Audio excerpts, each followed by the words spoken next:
என்னடா இது படத்தோட பட்ஜெட்டோட ப்ரொமோஷன் செலவு அதிகமா இருக்கும் போல இருக்கு. ரெண்டு மாதிரி இஷ்டத்துக்கு போறானுங்க, செலவு பண்றானுங்க. டேய் எங்கடா மறுபடியும் கிளம்பிட்டீங்க? சார் நம்ம படம் பக்கத்துல கேரளாலையும் ஓடிட்டு இருக்கு. அதான் அங்கே போய் ப்ரொமோஷன் பண்ணலான்னு போறோம். படம் ரிலீஸ் ஆகி 1 வாரம் ஆச்சுடா, நீ என்னடா ப்ரொமோஷனு? சார் உங்களுக்கு இந்த ப்ரொமோஷன் பத்தி புரியவே இல்ல. இப்படி பண்ணாதான் 10 நாள்ல இருந்து 20 நாள் ஓடும். அதுக்கப்புறம் பாத்தீங்கன்னா 25 நாள்ல இருந்து 50 நாளுக்கும் 100 நாள் போகும். 100 நாளா? டேய் நம்ம படம் 30 நாள் ஓடிடிலே வந்துரும்டா. இது ரொம்ப டூ மச்சா இருக்குடா. சார் உங்களுக்கு இதெல்லாம் புரியாது சார், படத்தை நாங்கள் கிளிக் பண்ணிட்டோம். ஹலோ வந்துருங்க. யாருப்பா? படத்தோட ஹீரோயிங்க இல்ல அங்கேயே வந்துருங்க. எனக்கு ஒரு பொண்ணு கூட்டணாங்க, அவங்களே அங்க வர சொல்லிப்பா. வாங்க. அவன் யாரா? சார் அவன் தான் சார், உங்களுக்கு தெரியல, நம்ம படத்துல ஒரு சீன் வச்சுக்கான். எந்த சீன்லடா?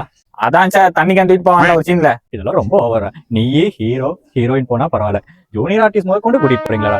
இதுக்கே பில் எகிறீங்களா? போயிட்டு சும்மா எல்லாமே கேக்க கட் பண்ற, அதை கட் பண்ற, இதை கட் பண்ற. வேணாடா போதும்டா. ஆல்ரெடி சோசியல் மீடியால ரொம்ப கலாய்க்கிறாங்கடா. படமே மொக்கையா போயிட்டு இருக்கு. இதுல வேற இவனுங்க இடையில வந்து அதை பண்ற இதை பண்றேன்னு போதும்டா. இதுக்கே எப்படின்னா எப்படி நம்ம அடுத்து நார்த்தெல்லாம் போக வேண்டியது அங்கெல்லாம் நம்ம படம் இறங்கிச்சுன்னா. யோ டைம் ஆச்சியா, வாயா. நார்த்ல வரியா? சரி சார் நாங்க போயிட்டு வரோம் சார். நல்ல வேலை நம்ம படம் நார்த்ல இறங்கல, இறங்கி இருந்துச்சு என் நிலைமை.